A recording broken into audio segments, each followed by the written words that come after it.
Okay, this is gonna be a demonstration to create a bouncing ball animation. So basically, this is like what we're gonna do. We're gonna create this bouncing ball animation using the Procreate program. Okay, so just to show you a couple of things to get started with this animation. Mainly, the purpose of this assignment is just to give you like a little short introduction to animations and how they work. So, literally, if you've ever looked at how things are animated or how things are created, each of these individual plot points are, separate different drawings that, that were done.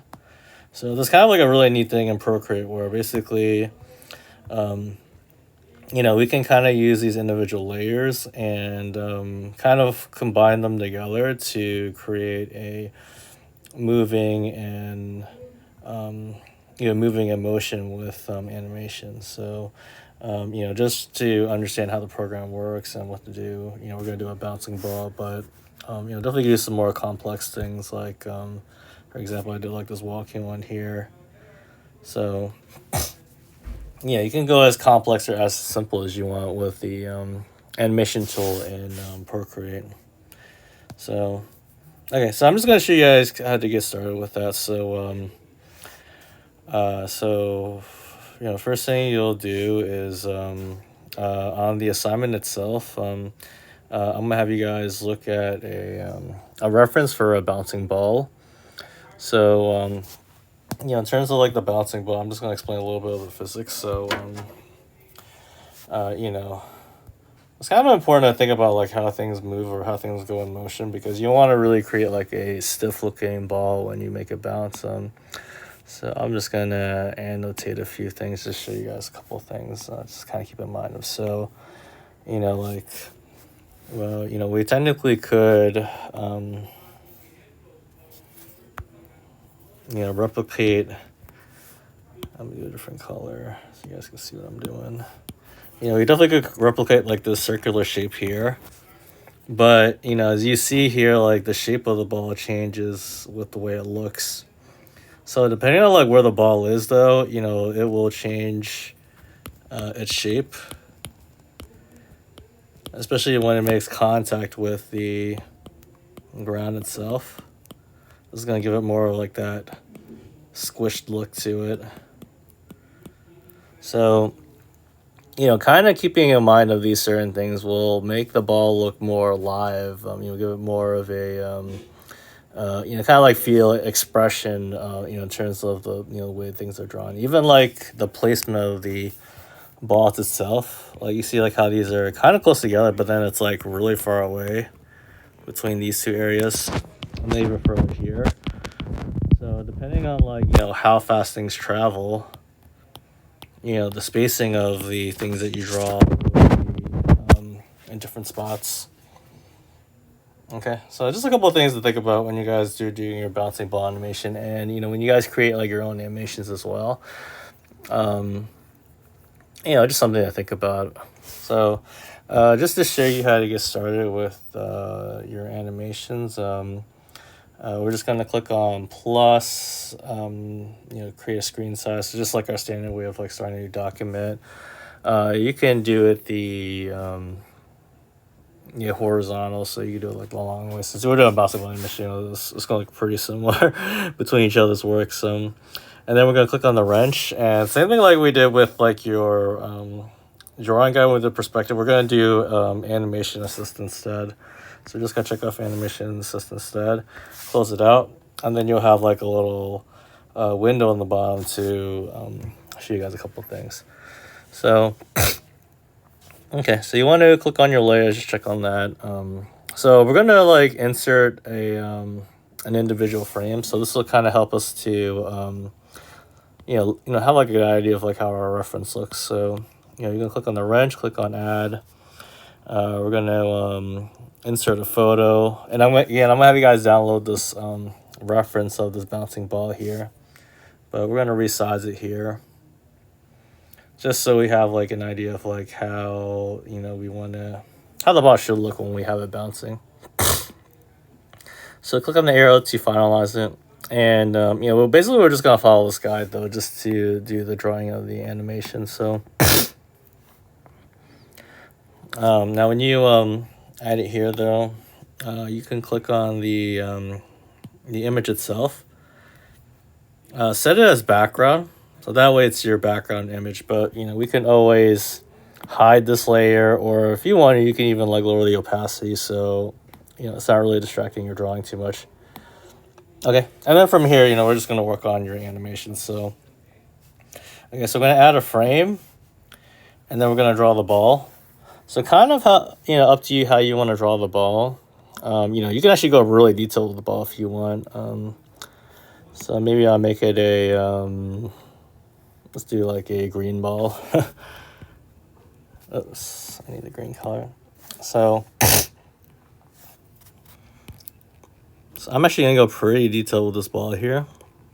Just so I can show you guys, like, you know, a couple of little tricks and things you can do.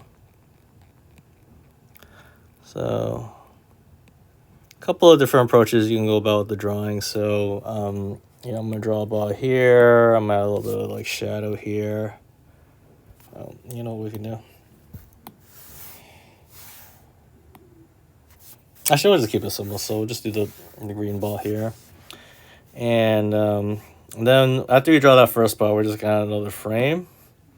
And then, again, I drop this color again. We'll give it real simple for this assignment. I was going to add some layers, but we don't have to do that. So I'm going to add a layer. So one thing you'll notice too is like it becomes like more of like a transparent ball. So that just allows you to see like what you did beforehand. So I'm going to draw like the next ball over here. Okay, again, I want to keep it pretty close because it's not really moving too much.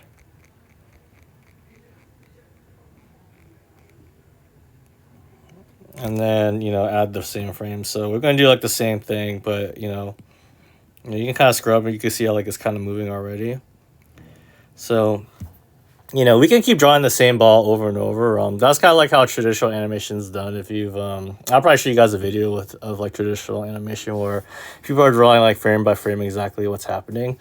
There are little tricks you can do to like make this a little bit easier. So I can actually click on this window here from this ball here. You can duplicate it. So this is another thing you can do. You can duplicate it, and then you can use the move tool to, oops, you might have to zoom in closer. Use the move tool to move the ball over here. So that's another quick way of you know, doing your animation, especially if you have like a really detailed drawing. You know, you don't want to redraw like the whole thing. It's you know, simple with the ball, but you know, this will definitely make like the work a lot easier. So I mean, I could use the move tool. So duplicate and move it. You know, these balls are kind of the same.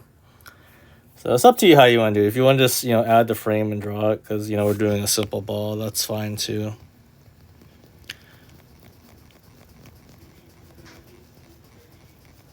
So as you notice, as I'm adding more of these frames though, so adding another frame. So this is real important though, add another frame every ball that you do.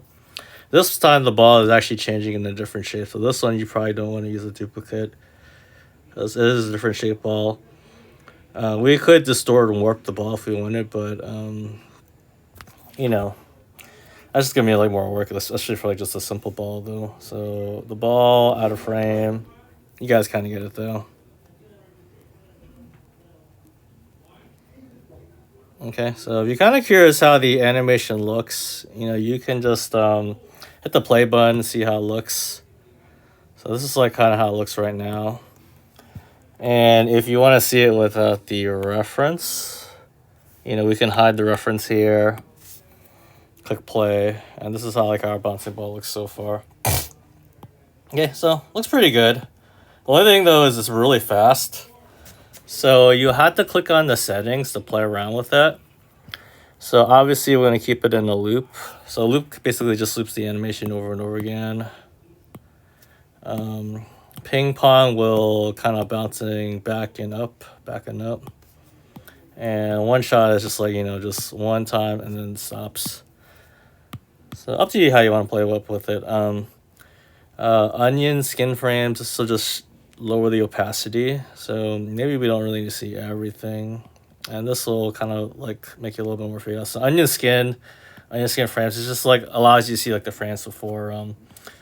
Yeah, obviously it's a simple bouncing ball, you know, and blend primary frames. I'm not sure what that does, but you can.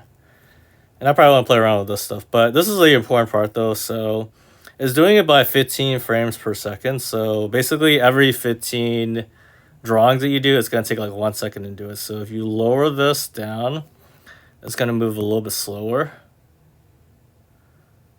But, you know, you want to find a good balance. You don't want it to be too slow, but you don't want it to be too fast either. So, you know, with your bouncing ball animations, it's not going to really take a lot of drawings for it. You know, I'll see it, you know, most of we did 1, 2, 3, 4, 5, 6, 7 drawings. So, you know, there's probably another 7 over here. Another 7. So obviously it's about like 28, 30 plus ish drawings of balls that you end up doing. Okay. All right, so for this assignment though, I ain't gonna lie though, most of your bouncing balls are probably gonna look the same just because, you know, we're following this reference. You know, if you want, you can go online to look up some other different examples of like bouncing balls. I just picked out this one just because this one looked the most, let's just say like the most generic one. But, you know, if you want to challenge yourself though, you can look online, you know, download another one though. But, you know, this assignment is really just to understand the tools, the program, how to use it. And, you know, definitely we'll kind of, you know, go more in depth with the program. But, you know, right now it's just, you know, we're just playing around with like the animation tool. This one I actually didn't really use a reference. So, you know, you technically don't need a reference if you understand like motion. You know, use a reference though if like that's easier for you though.